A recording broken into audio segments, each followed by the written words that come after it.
All right, guys, we are going to talk about Gothic art. And the first piece, well, first of all, Gothic art, the time period, I'm looking at our cover page. It's around 1140 to 1400. That's a pretty large span of time, up to 1550 in some sections of Europe. And this is going to take us all the way up to the Renaissance. On the left, it talks about medieval periods. And we've talked about medieval being medieval, Romanesque, and Gothic. And this also includes, I got this from another textbook, late antique and early Christian.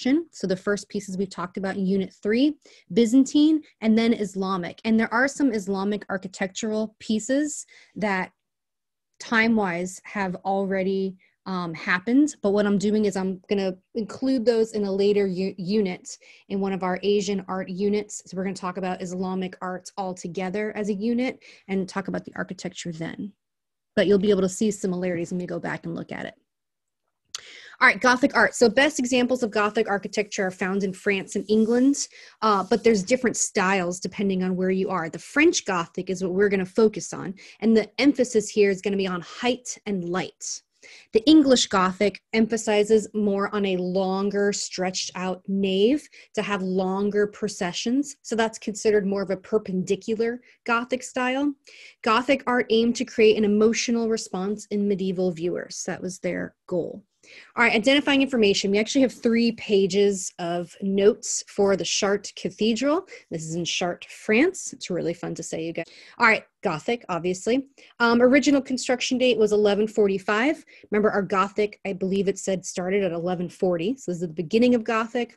Took about 10 years to create. And then, of course, it was burnt down and then reconstructed 1194 to, wow, 1220. So that was like 26 years to reconstruct it.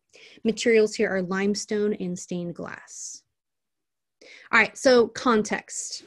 So this started, like I said, in 1145, and then there was a fire in 1194, which then forced the reconstruction of everything but the front facade. So this whole front that we are looking at is what the original would have also looked like.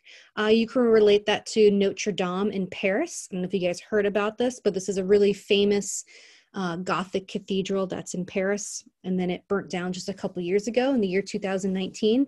There's a really awful picture of me standing in front of the Notre Dame in Paris, and if I know now, if I knew then what I know now, I probably would have taken a better picture of me, like a full body shot of me standing there, but that was what I got. But it's kind of cool. You can see all of the elements that we're going to talk about in our cathedral. And all these great churches and cathedrals all have relics inside. All right, well, anyways, here's some pictures of it burning down. It's really awful. I remember watching this happen on the news. That's like one of the spires or pinnacles just bursting in flames. And then the relic that is inside is the crown of thorns that Jesus would have been wearing. And that was actually saved, so that did not burn in the fire.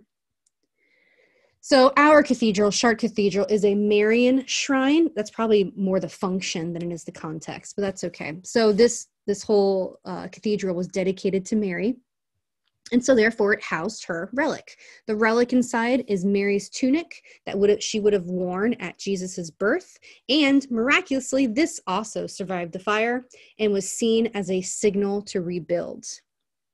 And then this is the sculpture, the reliquary that was holding, or that is holding her tunic. So therefore, this is an important pilgrimage site because of the relic that is housed inside of the cathedral. Here's some other reliquaries. We have the Reliquary of St. Foy, and then I don't know the name of this one, but that's from the Notre Dame. And remember, I said that reliquaries, the shape of the sculpture usually is made that way to relate to the relic itself. So remember, the Reliquary of St. Foy, it has pieces of her skull in there. So it emphasizes the head, and it is her body. And then you have the tunic, like the fabric that Mary would have worn. And then you have the crown of thorns that Jesus would be wearing on his head. So it looks like a, royal crown. All right, so here's what we need to talk about. So Gothic buildings are tall and narrow, causing the worshiper to look up upon entering. The architecture, therefore, reinforces the religious symbolism of the building. So we're going to talk about this. So it has a tall vertical nature of the interior. We're talking about the form right now. Inside and outside had a tall vertical nature of the interior, which pulls the viewer's eyes up. It intended the whole purpose of, not the whole purpose, but part of the way it looks this way was to make your eyes go up to the ceiling and therefore symbolically toward heaven. So French Gothic, you can say, has soaring verticality. You can see this when you compare it to Romanesque, right? Our Romanesque cathedrals on the left, Gothic's on the right. It's like the pointier, more exaggerated version of Romanesque. All right, inside is very dark and mysterious. So there's a dark, mysterious interior to increase the spiritual feeling. And you could say the same for the stained glass windows. The stained glass windows also wanted to create a spiritual feeling, but it also helped enliven the interior surfaces. It was really dark inside. It's all this like cold gray stone. So having this illuminated light would enliven that surface and help create a spiritual awakening as you're inside.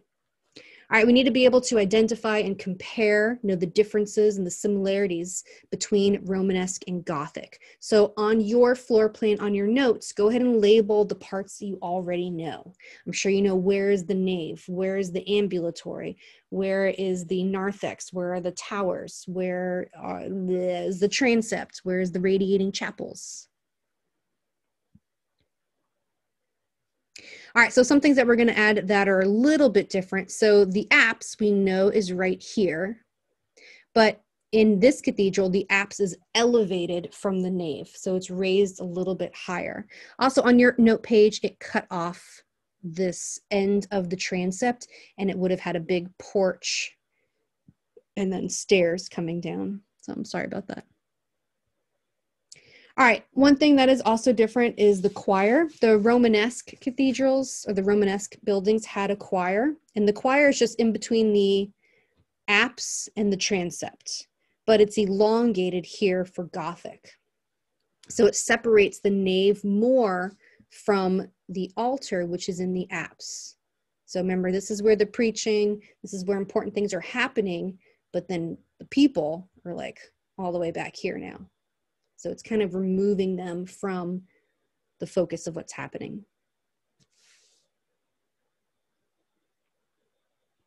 All right, next, all these X's. So I kind of highlighted one of them here. All of these X's all throughout is called rib vaulting. So here's an example. If you're in the cathedral looking up, you would see these sharp lines. So on your cover page, I have here the rib vault was invented at the end of the Romanesque period and became the standard vaulting practice of Gothic period. Another textbook called it ribbed groin vaults, used in naves instead of barrel vaults like the Romanesque. The ribs distribute the weight of the roof outward towards the exterior buttressing. We're going to watch a video explaining that better. So example, here's again like the barrel vaulting in the Romanesque nave. And then it had these transverse ribs. And then here is the ribbed groin vaulting or the ribbed vaults in the Gothic. So a lot more harsh, angular. And when you look down the nave, it points. It looks like it's pointing up. So remember, the whole idea is to get your eyes to go up towards the heavens. All right, and then all these knobs coming off the ends, we're going to label these as our flying buttresses. So I highlighted flying buttresses from the cover page. These exterior buttresses are not connected to the wall on the church, but instead stand apart from it and are connected by a slender flying arm. These buttresses transfer to the weight from the church to the ground below. They're not hidden like Romanesque. So here, the Romanesque buttress was more attached to the building. An example of a flying buttress, there'd be air in between the buttress and the building. This is an image from the textbook that I thought was really good to share. So this is the porch that got cut off on your page, on your ground plan. So it had 3 doors, and then the portals would be here.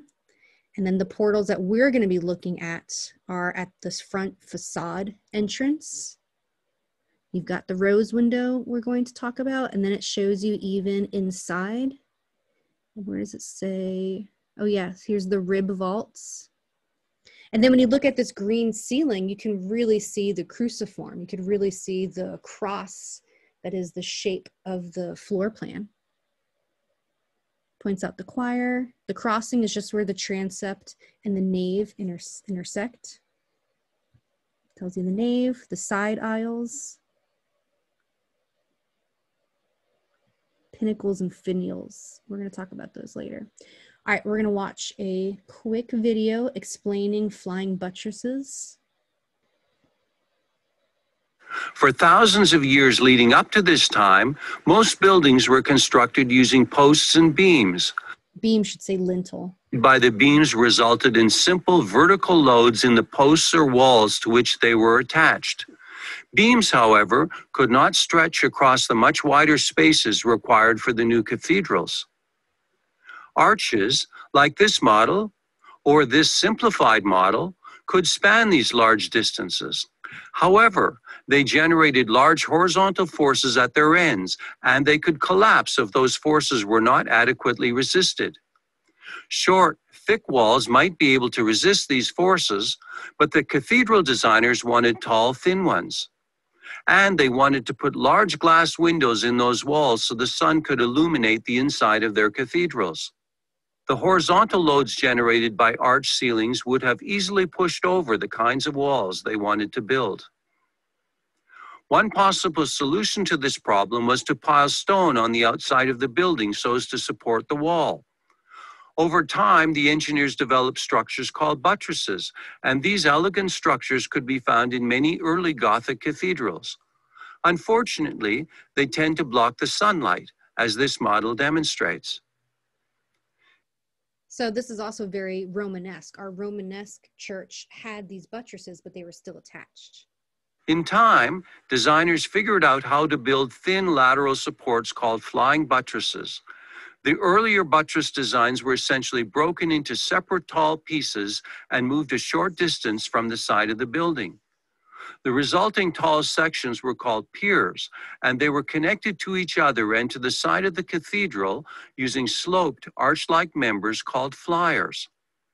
As this model demonstrates, flying buttresses kept the tall, thin walls from collapsing, and they allowed the sun to shine in. Boom. All right, we have two vocabulary words here. I don't think it's essential to write them down.